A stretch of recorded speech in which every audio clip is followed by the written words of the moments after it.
ketika kemudian dihubungkan antara jin, dipaketkan, selalu dipaketkan antara jin dan manusia, jin dan ins.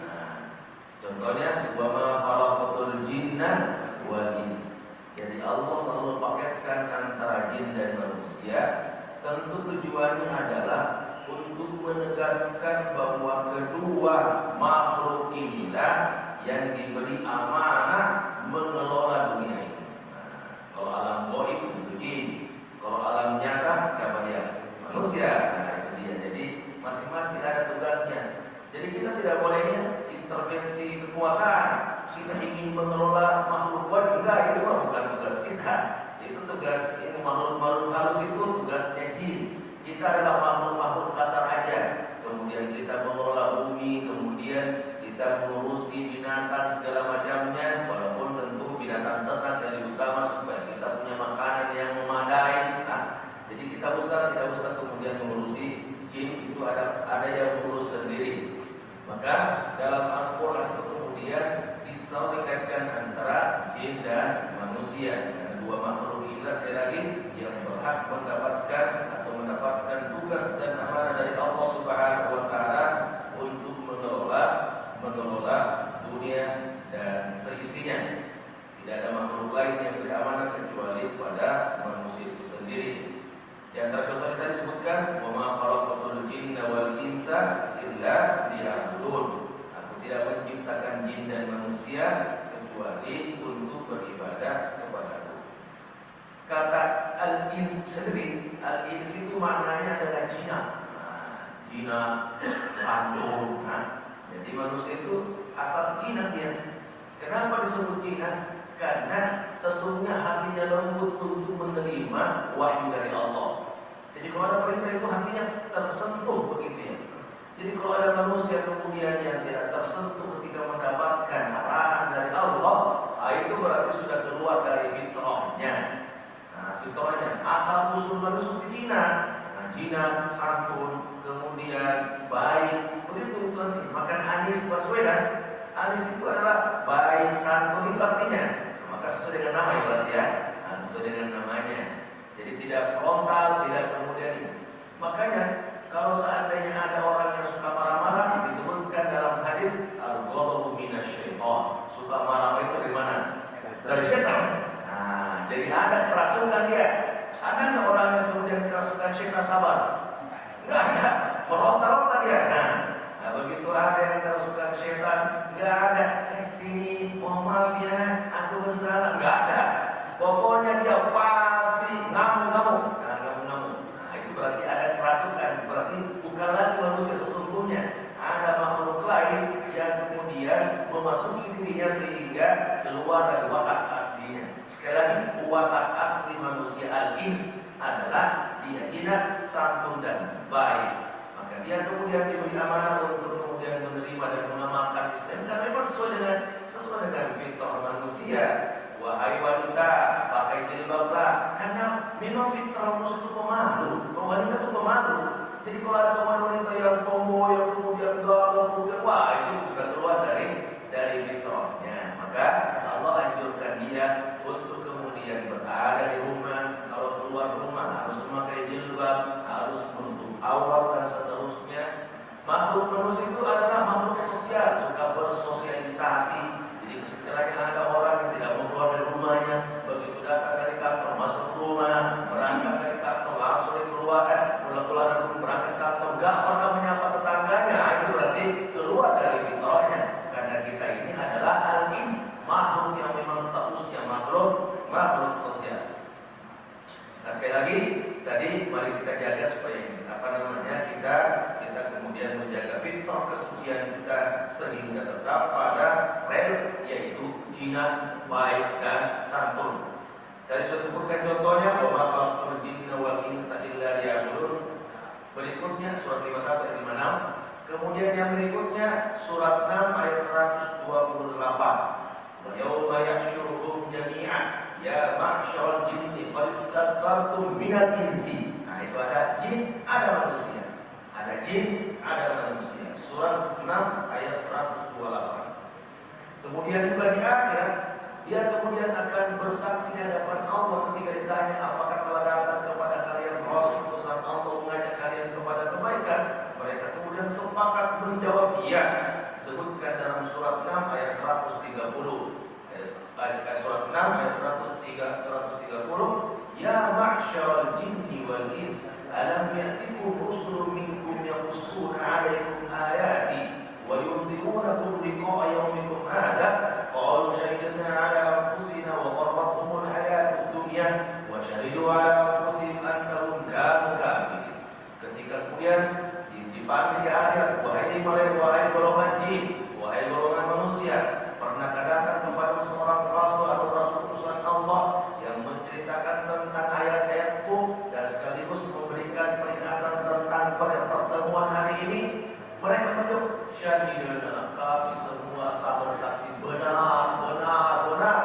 Tapi kenapa kemudian kalian tidak taat kepada Allah?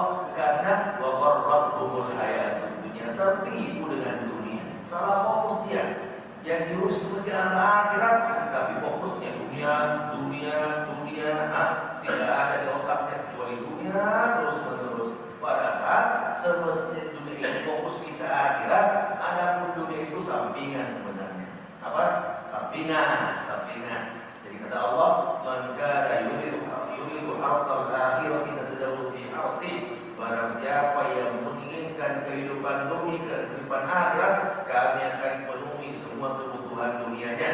Barang siapa yang tidak peduli dengan akhirat, hanya dunia, kami akan memberikan dunia, tapi di akhirat tidak lagi punya bagian sedikit pun, artinya masuk neraka. Jadi orang yang mau surga dan dunia, Allah kasih, silakan, ambil. Makanya uang triliunan, 10 triliun, 15 triliun, gak ada habis-habisnya begitu ya. Tapi kan dia yang meninggalkan hartanya, di akhirat kemudian akan menyesal karena membangun dunia dan melupakan akhirat. Sedangkan dunia ditinggalkan dan masa depan akhiratnya diabaikan, dia akan menyesal. Jadi jangan tertipu dengan dunia. Yang kedua, wa syahidu 'ala anfusihim annahum kanu kafirin. Dia sadar, dia yakin bahwa memang dia adalah orang yang kafir terhadap aturan-aturan Allah. Dia sadar. Di dunia mungkin ogah-ogahan mengakui dirinya, di akhirat mereka mengaku, ya Rabb, saya yakin, saya benar-benar menyadari bahwa ternyata saya di dunia adalah orang yang kafir terhadap aturan-aturan. Ini juga yang bisa melintasi bumi dan langit, hanya jin dan manusia. Karena laki-laki cuma dua ini yang mendapatkan tugas di dunia ini untuk mengelola bumi, maka boleh mau kemana saja. Jadi kalau ada yang bisa naik bulan, ini sudah pernah ada yang naik bulan betul? Benar ya? Ada yang tinggal di bulan berarti ya? Atau isu-isu aja dari dulu pasangan, ada yang naik bulan, ada yang naik bulan. Kan ada yang pernah bertanya, Pak Ustaz, bagaimana hukumnya kalau seandainya kita di bulan Ramadan di sana, bagaimana cara puasanya? Nah itu kan bingung juga ya. Nah, dijawab aja bahwa ya udah nanti saja kalau sudah di bulan telepon saya kan, bahwa kita di bumi sudah puasa. Nah, nanti tinggal makan sahur di sana. Kalau diterakan begitu kan jadi menjauh sesuatu yang belum terjadi. Nanti terjadi aja lah kemudian. Tapi bahwa ada kemampuan untuk kemana saja, bisa kemudian membangun tol, bisa kemudian membangun kapal. Memang iya, kan di sini yang diberi kemampuan untuk itu semua adalah makhluk jin dan manusia. Dalam surat Ar-Rahman surah 55 ayat 33. Ya ma'syaral jinni wal insi in istata'tum an tanfudhu min aqtaris samawati wal ardi fanfudhu la tanfudhuna illa bisultan. Hai jamaah jin dan manusia, jika kamu sanggup menembus melintasi penjuru langit dan bumi, maka lintasilah. Kamu tidak dapat menembusnya melainkan dengan kekuatan. Ada yang mengatakan kekuatannya adalah ilmu pengetahuan. Jadi manusia itu cerdas. Dia memiliki inovasi dari ilmu pengetahuan itu, sehingga tadinya tidak ada menjadi ada karena kemampuan berpikirnya. Itu bedanya antara manusia dengan malaikat. Malaikat itu hanya berdasarkan instruksi, sedangkan manusia adalah benar-benar bisa melakukan inovasi sehingga kemudian terjadi perbaikan-perbaikan di sana sini, termasuk diantaranya adalah di darat, di lautan itu kemudian dibuat sehingga bisa bermanfaat untuk manusia. Yang lainnya adalah ini dia terakhir. Di akhirat itu yang akan menghuni surga dan neraka cuma jin dan manusia. Kalaupun ada yang lain hanya pendukung, bukan dia objek utamanya. Jadi bukan pelakunya, bukan subjeknya dia. Nah, tetapi dia hanya pendukung saja. Di antara yang akan masuk itu adalah pohon korma. Pada dengan kisahnya ya. Ketika itu kemudian ada pohon korma menangis tersusul di Masjid Nabawi. Kenapa menangis? Karena kebetulan saja Rasulullah biasa bersandar di situ sambil berzikir. Dia kemudian berkhutbah sambil memegang pohon korma itu.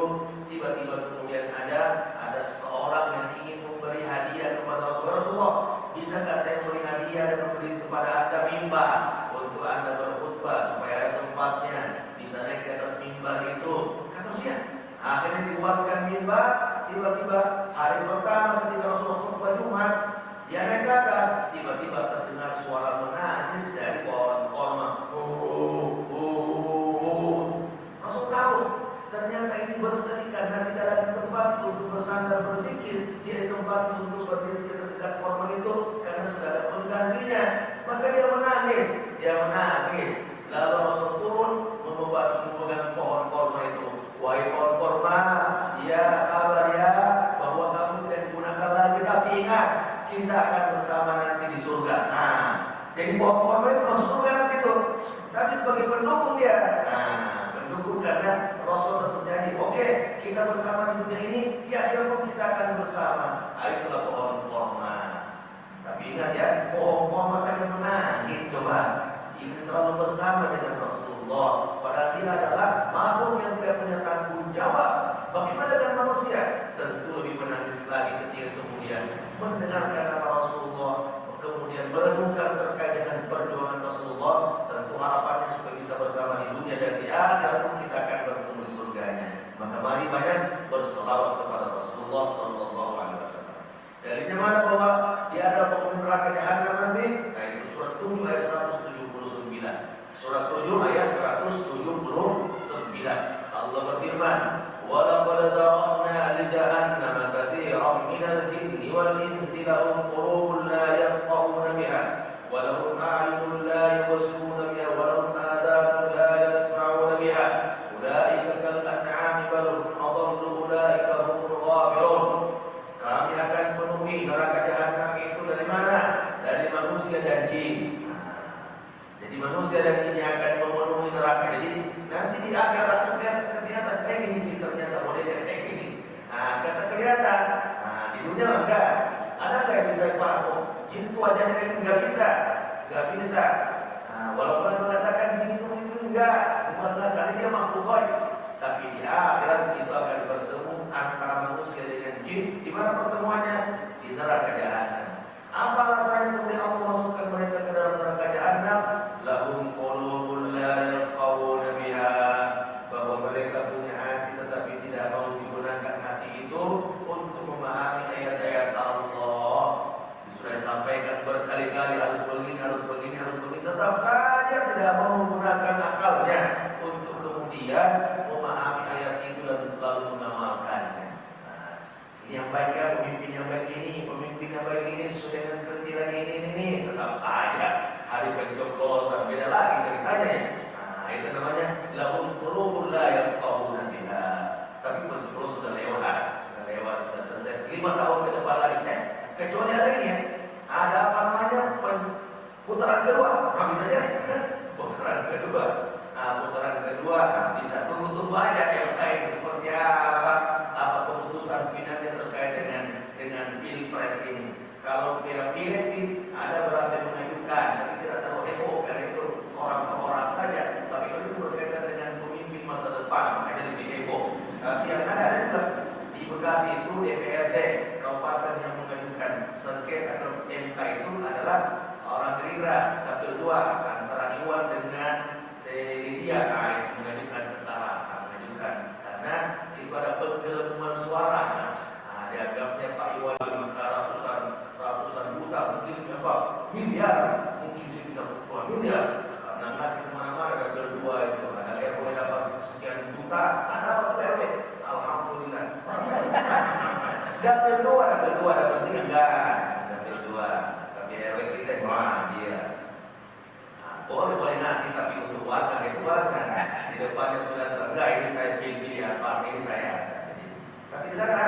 tapi kalah dia. Nah sekarang dia bersengketa di MK. Nah, sengketa di MK. Itulah perebutan kursi ya. Perebutan kursi. Kita berebut kursi aja ya. Nah, mereka kursi panas begitu ya. Karena bukan juga jaminan keselamatan dunia akhirat, bukan juga sumber kemuliaan. Itu mah mainan-mainan dunia saja. Ya lalu annamal hayatud dunya la'ibun wa la tatawilan dulu punya ada permainan sandiwara. Hari ini berkoalisi dengan siapa, besok berkoalisi dengan siapa, itu permainan. Tapi intinya kita ini jangan sampai di dunia kemudian kita lupa ajaran Allah. Di akhirat ini dia masuk dalam neraka jahanam disebabkan karena tidak mau memahami ayat-ayat Allah Subhanahu wa taala. Kemudian ada matanya tapi tidak mau digunakan melihat tanda-tanda kekuasaan Allah, kemudian telinga seperti mau mendengarkan ayat-ayat Allah Subhanahu wa taala. Mereka seperti binatang ternak. Ternak itu kan kiri kanan, kayak nggak ngerti gitu loh. Nah, nggak ngerti, harus dipukul dulu, harus diarahkan dulu, harus pakai tali dulu. Bahkan mereka lebih sesat daripada binatang ternak. Mereka itu orang-orang yang aneh. Itu saya kira berkaitan dengan penyebutan al-in. Sudah selesai al-in. Kita pindah sekarang. Yang berikutnya adalah penyebutan al-bashar. Penyebutan apa? Al-bashar. Al-bashar. Tinggal 3 lagi. Tapi sedikit-sedikit ininya. Al-bashar itu adalah apa namanya? Asal katanya itu adalah penampakan kulit. Nah, penampakan kulit yang sama. Jadi kita ini sama kulitnya. Jadi penampakan kulit disebut dengan bashar. Itu asal katanya bashar. Penampakan kulit. Kenapa kulit? Karena kulit manusia ini ajaib. Ajaib. Dia kemudian tidak punya bulu yang menutupi kulitnya. Kalau makhluk lain, binatang itu ada kulitnya, ada bulunya semua. Nah, kita kelihatan kulitnya. Anjing ada kulit apa? Ada bulunya. Domba ada bulunya. Kambing ada bulunya sehingga kulitnya tak terlihat. Sapi ada bulunya, tak terlihat kulitnya. Binatang-binatang lain serigala, domba, apa segala macamnya. Nah itu ada kulit tidak apa? Ada kulitnya tetapi tertutupi oleh bulunya. Maka bashar ini itu terlihat penampakan raut wajahnya, penampakan kulitnya tidak tertutupi oleh apa tadi, oleh bulu, kecuali rambut. Rambut ini supaya kelihatan gantengnya, itu kemudian di apa namanya dipanjangkan rambutnya. Tapi saya kemarin baru cukur ini pinggir-pinggirnya ini apa tipis. Padahal saya jangan tipis, langsung tukar cukurnya. Ini kan masa saya rapinya, langsung tuh wah kok habis pinggir-pinggir sini. Terus di kepala isi saya begini-begini. Modelnya pertama kali sedunia 10 ini biasanya kan pendek semua, ini diselesaikan begini. Kok model terbaru kok sudah lah model terbaru parah. Kata model terbaru apa? Memang ada model lama, model baru. Perasaan dari dulu begini aja rambut. Dikerjain saya kan. Jadi bergelombang nih, paling pendek, kemudian panjang dikit, kan lebih banyak di atasnya. Jadi kayak jamur-jamur itu lah. Jadi maka sekarang banyak pakai peci terus. Kemana-mana pakai peci karena ini malu ya bukan jamur-jamur di atas. Mau datang ke tukang cukur kan malas dah tuh. Ya, mau mengaju dah daripada kita kesal udah sih ya. Jadi belum dipotong-potong. Nanti kalau ada teman-teman yang bisa potong kali potong aja lah. Gak usah tukang cukur lagi. Ntar dia dikasih model baru lagi ya. Model barunya mungkin di sini pendek, di sini pendek, lebih pendek lagi, botaknya semakin gak jelas. Jadi tadi kembali bahwa bashar itu berkaitan penampakan suatu penampakan kulit. Adapun penggunaannya adalah apa namanya?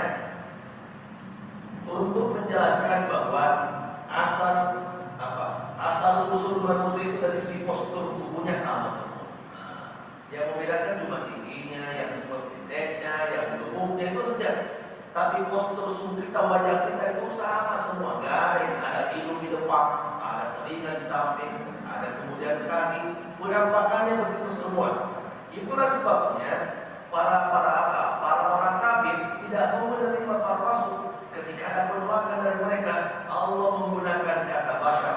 Alasannya apa? Karena ini tidak ada bedanya saya dengan mereka. Kenapa mereka ngaku sebagai rasul? Mana buktinya? Wajah saya sama, kecuali dia malaikat baru. Ini mah manusia biasa, wajahnya sama, penampakannya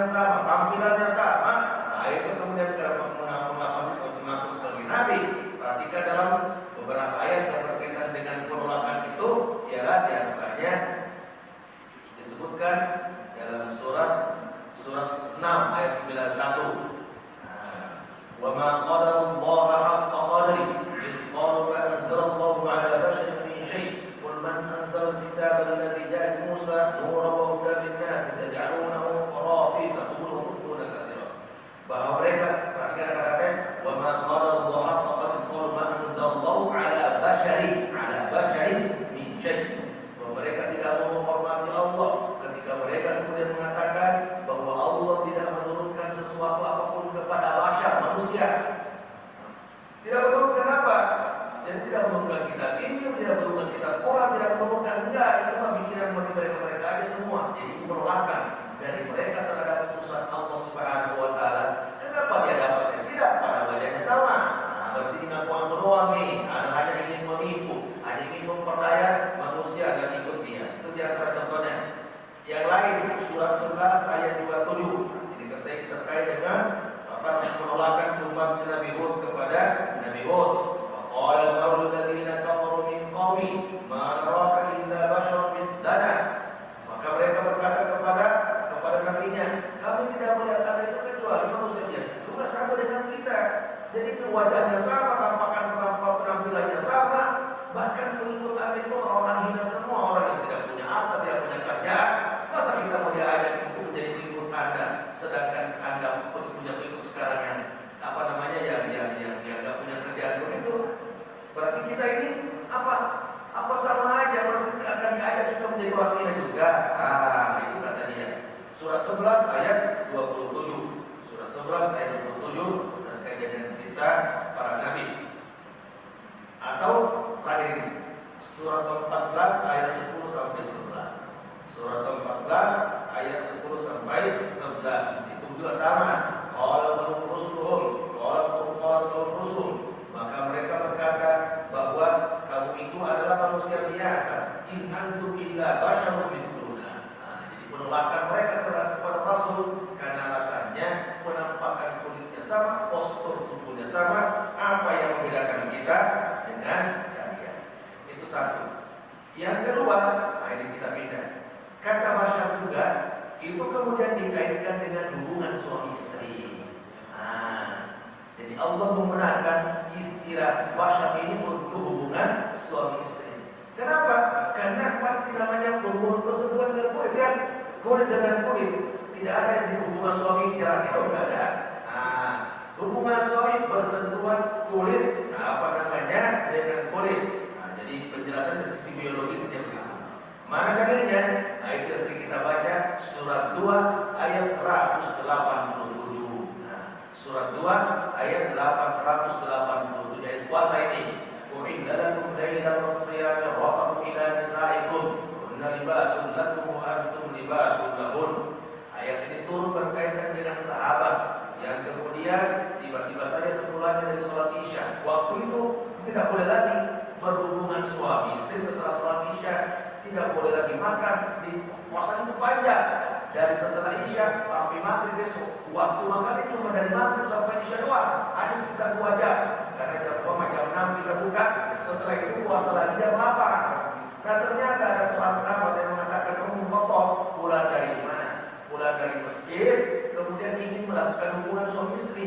Maaf ya, ada 2, tidak boleh sudah tidur, walaupun tidurnya setelah maghrib, tapi sudah tidur atau sudah Isya, tidak boleh lagi. Pulang dari sana, kemudian membangunkan istrinya. Istri kau, ayo kita hubungan suami istri. Saya kan sudah tidur tadi. Enggak, itu mah pura-pura tidur doang. Enggak, itu mah enggak tidur. Itu mah tidur ayam lah, enggak bro. Dia terbagi terjadi hubungan suami istri. Maka di situ kan saya tahu Anda sebenarnya berkhianat.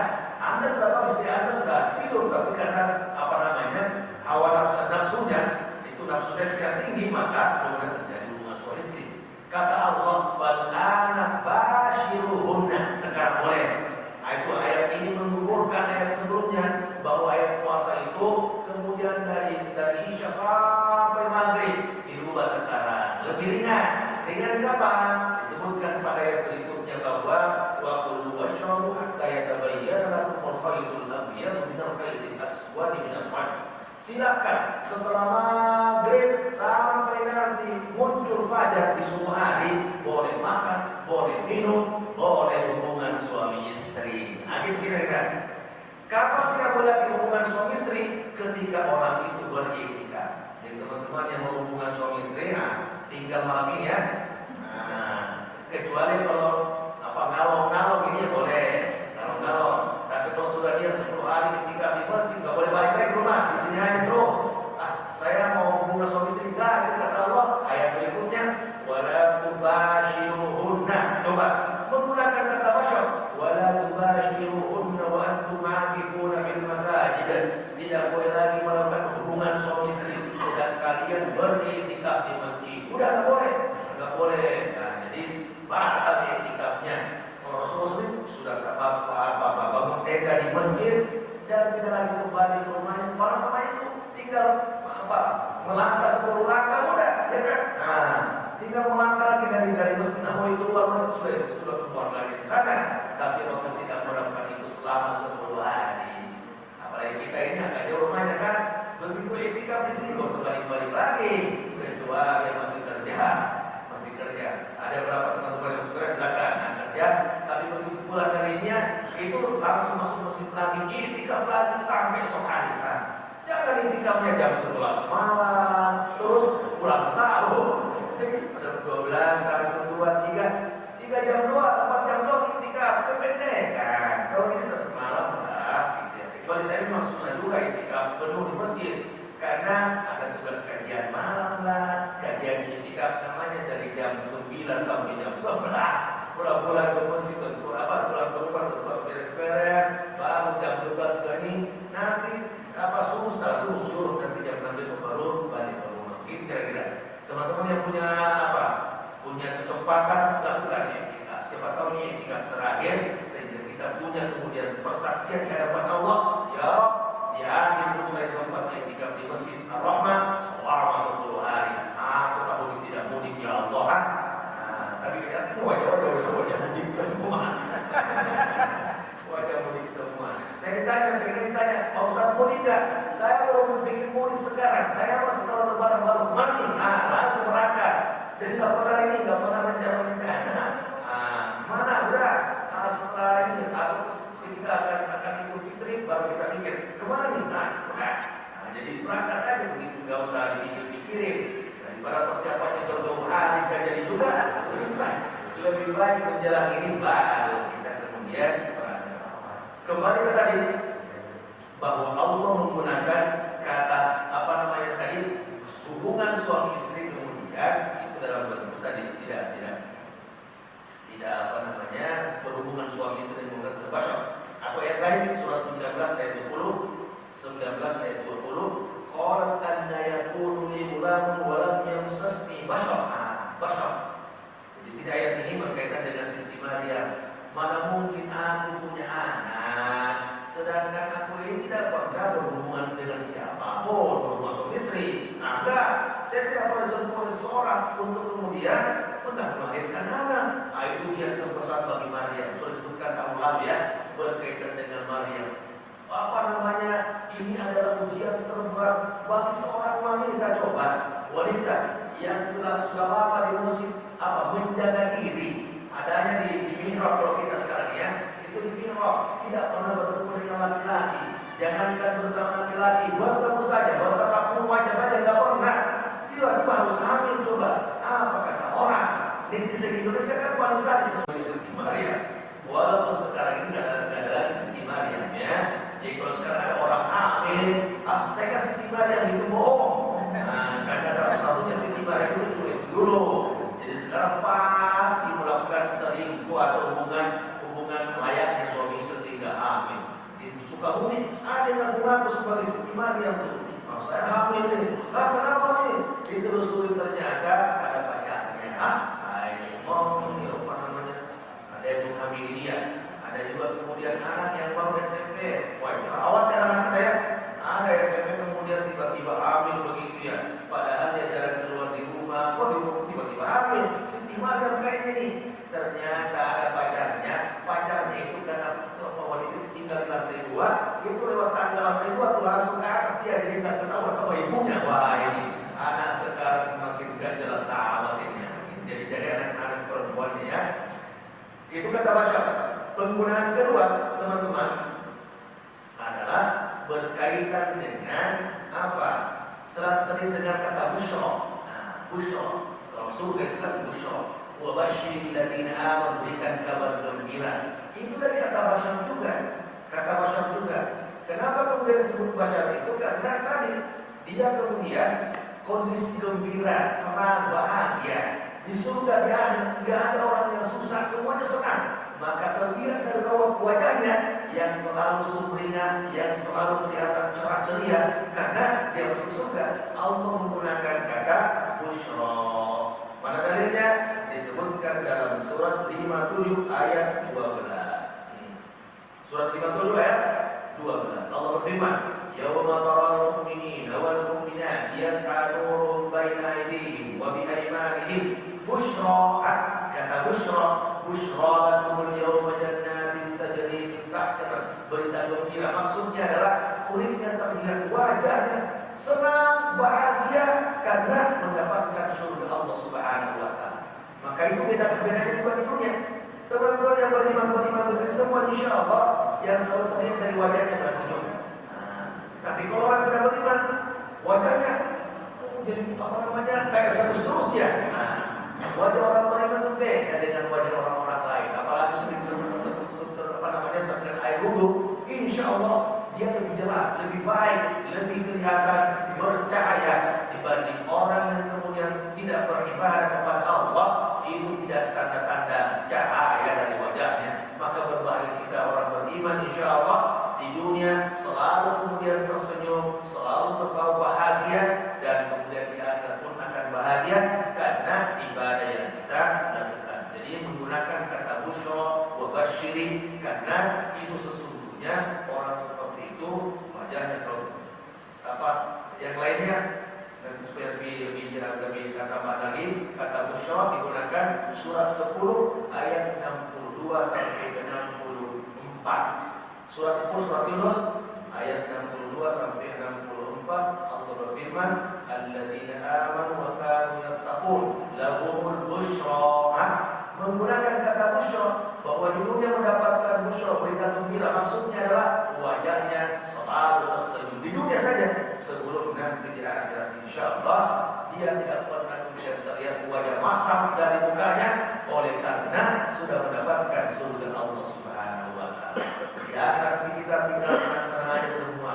Di dunia perhatikan keseriusan kita beribadah, maka di akhirat Allah akan balas kita dengan kesenangan abadi dan kebahagiaan yang tidak ada akhirnya. Yang terakhir, sudah kayaknya ini sudah terkait dengan basyar, sudah ya. Kita pindah sekarang Bani Adam terakhir nanti Al-An'am. Sekarang yang kelima adalah Al-An'am. Nanti pertemuan terakhir kita masih sekali lagi. Sekali lagi tinggal Bani Adam. Bani Adam. Al-An'am itu cuma sekali disebutkan dalam Al-Quran. Itu pun tidak menunjuk kepada manusia secara khusus, tetapi untuk makhluk-makhluk yang lain. Hanya disebutkan sekali dalam Al-Quran, yaitu dalam surat Ar-Rahman. Surat Ar-Rahman hanya disebutkan sekali dalam surat 55 ayat 10. Allah berfirman, "Wal arda wada'aha lil anam." Bahwa Allah meratakan bumi untuk makhluknya. Orang Arab menyebut kata al-anam itu untuk menunjuk semua makhluk, termasuk di dalamnya apa? Manusia. Maka nanti kita tidak boleh menyebut nama kita anamnya, siapa kamu anam? Enggak. Tapi kalau bisa husnul anam, makhluk terbaik, makhluk yang paling baik, namanya husnul anam, husnul baqiyah, sebaik-baik perempuan. Itu ada di rumah KPU ya. Itu namanya husnul Maryam. Profesor sudah kayak ini.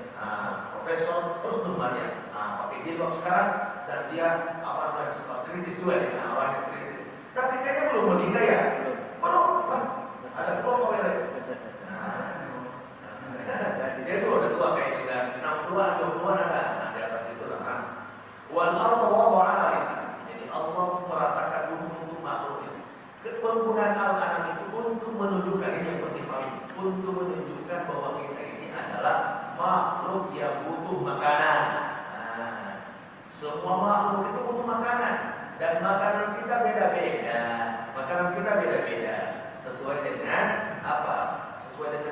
kecenderungan dan selera kita, dan Allah sudah tetapkan selera itu pada semua makhluknya. Jadi kalau seandainya ada binatang buas, nggak selera dengan manusia, nggak. Cuma dibunuh doang manusianya. Tapi kalau dimakan, nggak dia. Oh, nggak makan dia, apalagi tidak sholat. Ya nggak dia makan kayak gitu. Adapun manusia sudah diputuskan, seleranya itu nggak suka makan ular. Jadi boleh makan ular itu mah sudah tidak sesuai dengan fitrahnya. Suka makan binatang buas, itu mah enggak. Apalagi makan yang aneh-aneh, makan cicak lah, makan apa, kecoa. Itu bukan seleranya begitu. Manusia itu sudah ditetapkan bahwa makanannya adalah ayam, binatang ternak, termasuk kuda. Kuda juga nggak semua orang suka. Tapi kalau seandainya sapi, itu secara umum suka kan. Memang makanan manusia. Ada ayamnya, ada ikannya, ikan apalagi. Semua manusia suka ikan, ya. Terutama orang Sulawesi. Begitulah kira-kira. Di Indonesia nasi. Kalau di sini di luar negeri sana mungkin apa tepung-tepungan begitu, walaupun karbohidrat juga. Itulah jadi Rasulullah tetapkan. Jadi kita tidak boleh tidak makan, ya, kecuali siang hari di bulan puasa baru. Tapi kalau saya udah pakai lupa, kemudian nggak boleh makan 3 hari, itu kan bisa diri, karena kita adalah makhluk yang butuh asupan nutrisi. Nggak bisa kemudian kita berpuasa. Beda dengan mereka, beda dengan makhluk lain. Bisa jadi kemudian tidak makan sekian hari karena memang karakter dan wataknya seperti itu. Maka kita adalah makhluk yang butuh makan. Saya kira itu dulu terkait dengan bahasan kita, dan sudah 5 poin. Yang pertama kita sudah bahas penyebutan manusia terkait dengan An-Nas. Yang kedua adalah kata al-insan, ketiga al-ins, yang keempat adalah al-bashar, dan yang kelima adalah yang harus kita bahas terkait dengan al-anam. Adapun nanti terkait bahasan terakhir Bani Adam, kita akan bahas pada teman-teman terakhir di hari Sabtu depan, insyaallah. Semoga Allah berikan kesehatan kita untuk tetap bisa nanti ikut serta, dan semoga teman-teman bisa beriktikaf di Masjid Ar-Rahmah atau di masjid lain, sehingga kemudian semakin melengkapi ibadah-ibadah kita di bulan Ramadan. Dan iktikaf itu yang berkaitan dengan mencari Lailatul Qadar adanya hanya di 10 hari terakhir di bulan Ramadan ini. Wallahu a'lam. Sebelum ditutup ada sanggahan, tanggapan? Masih ada berapa menit lagi? 5, masih ada 5 menit kan? Siapa yang mau ini? Biasanya Pak itu. Pak Haji siapa? Kita ada satunya lagi. Habib mana Habib?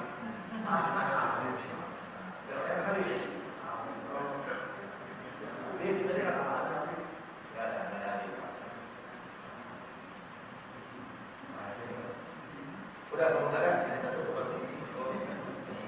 Saya harap supaya lagi-lagi bulan Ramadan diharapkan semua petugas masjid, pengurus masjid aktif semuanya. Nggak boleh ada yang tidak aktif.